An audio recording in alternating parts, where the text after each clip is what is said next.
Mishcon Academy digital sessions.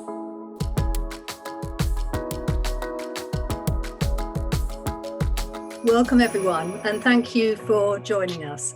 I'm Susan Freeman. I'm a real estate partner at Mishcon Reya, and we're delighted to be hosting this stellar panel as part of our Shaping Cities series.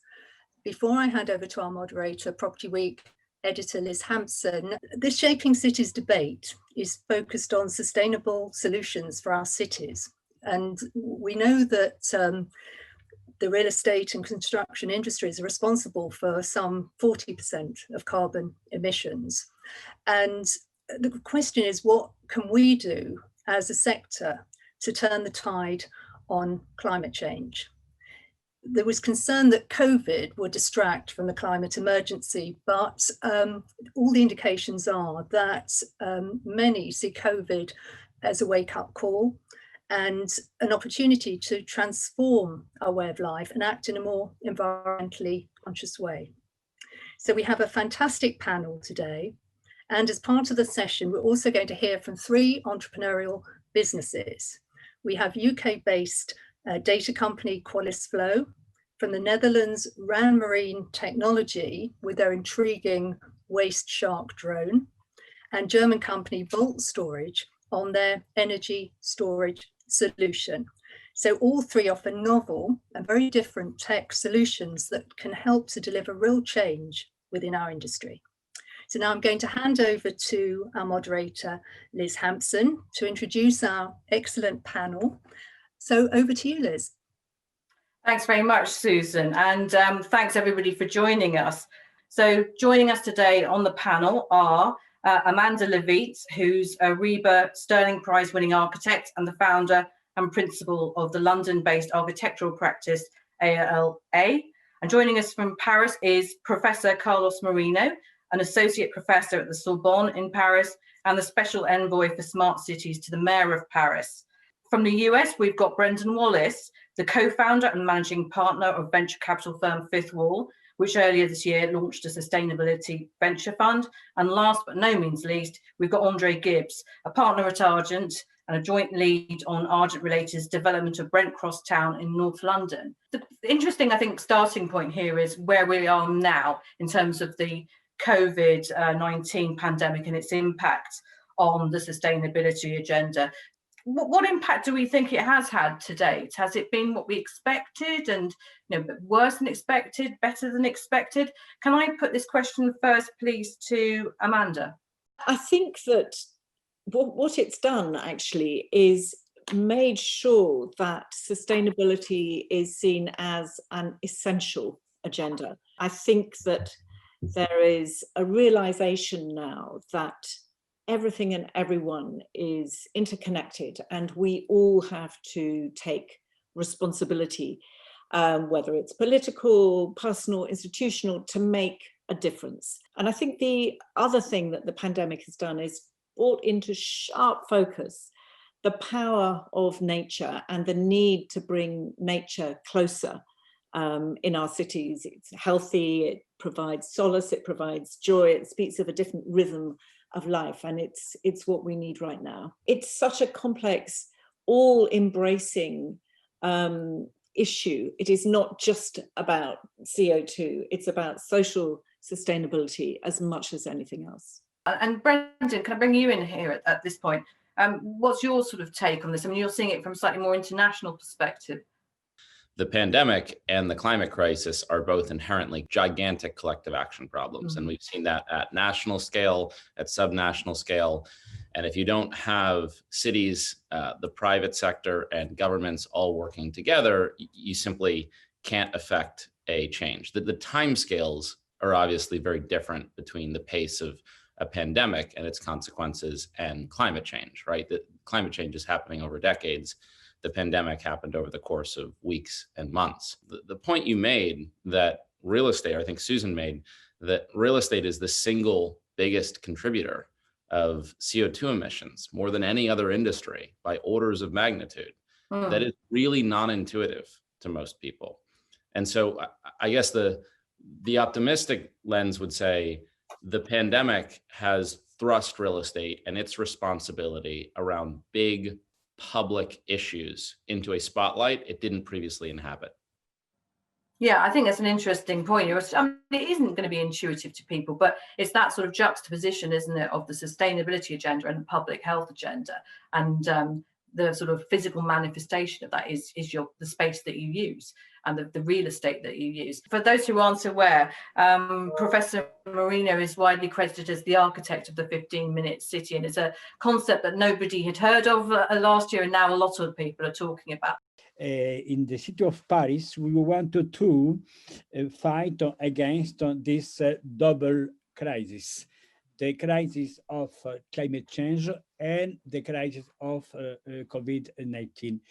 We wanted to propose this new paradigm based on the proximity for developing the activities in cities for, on the one hand, preserve the emission of CO2 in order to reduce, in particular, the most important contributor, in this case in Paris, the mobility by individual cars in particular, and we wanted to reduce the time for commuting people from home, to work, and at the same time to reduce the physical distances for preserve people of the COVID-19 crisis. This is the concept of the city of 15 minutes. Where do you see technology taking the agenda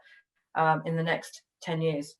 I think in the last 4 years in the US, we've had probably the most regressive federal administration around a sustainability agenda. And that's probably going to inflect in January to the single most progressive agenda the US has ever encountered from a private sector perspective. So I think the US real estate industry is about to be caught pretty flat-footed in how it is going to react to the United States re-entering the Paris Agreement, carbon neutrality laws likely enacted in the majority of major American cities over the next 5 years. And most likely what that will translate to is literally trillions of dollars of spend from the real estate industry on climate tech. Here's the shocking thing though. We analyzed how much the US private sector, real estate private sector, has spent on climate tech, investments into operating companies and R&D. Yeah. And over the last decade, it totals under $100 million. So just to put that in perspective, you're going to have to go from under $100 million to trillions of dollars. So it's going to be probably the single most important thing that the US and I think global real estate industry will ever have to react to. The area in which we have to think of technology in its wider sense is any future construction is actually how do you build that without emitting carbon. In terms of the development side, the real estate business is in dealing with embodied carbon. And I think a lot of that will be about manufacturing. A lot of it will be about timber technologies. A lot of it will be about things like hydrogen steel. How do you use renewable energy in making materials that we're using? And how do we, use renewables in terms of our freight transport and moving things around? Do we need to repurpose big city buildings?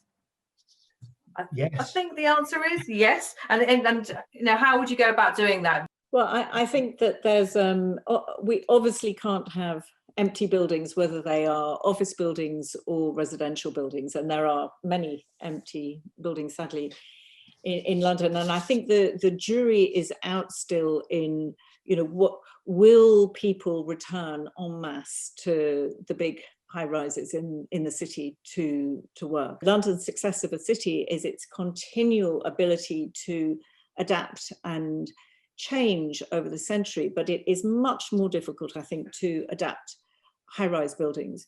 So is it acceptable, for example, to keep the basements of high-rise, to keep the circulation cores, but to strip off all of the external cladding and repurpose them, in terms of their function, so that it becomes a mixed use building rather than just a predominantly office building, for example.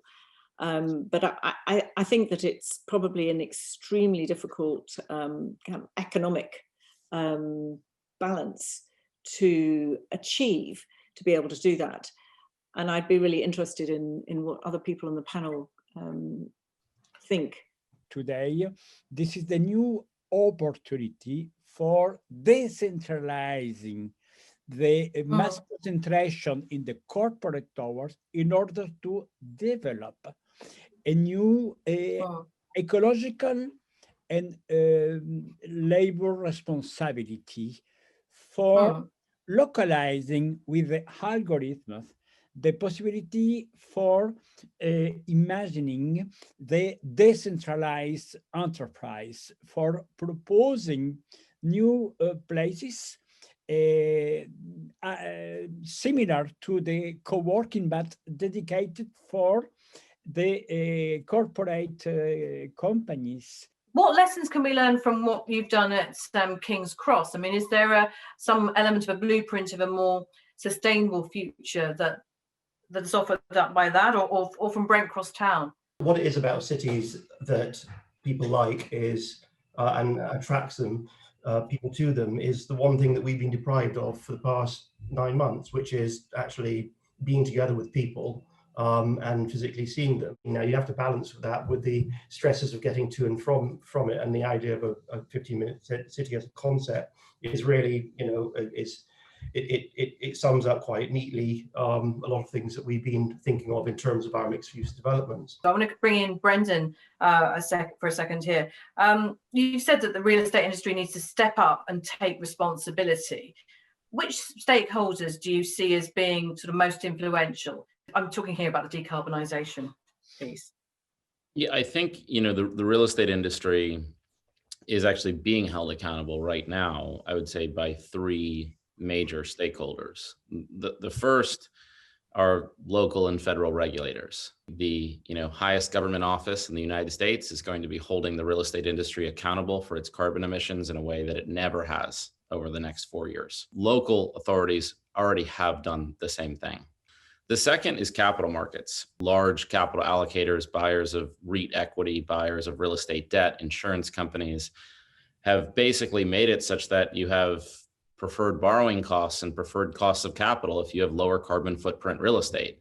And then thirdly is tenants. So, it's actually happening from the demand side. So I think the real estate industry is going to be faced with this kind of shocking reality of, if you don't have low or no carbon footprint real estate, you're going to be fined into oblivion at a federal and local level because of carbon neutrality laws and carbon taxes, because no one's going to buy your debt or equity. It's going to be basically become uninvestable to operate as a real estate company. And thirdly, you're not going to have demand for your space. Okay, it's time now to switch to 3 entrepreneurs who are focused very much on the solution side of things.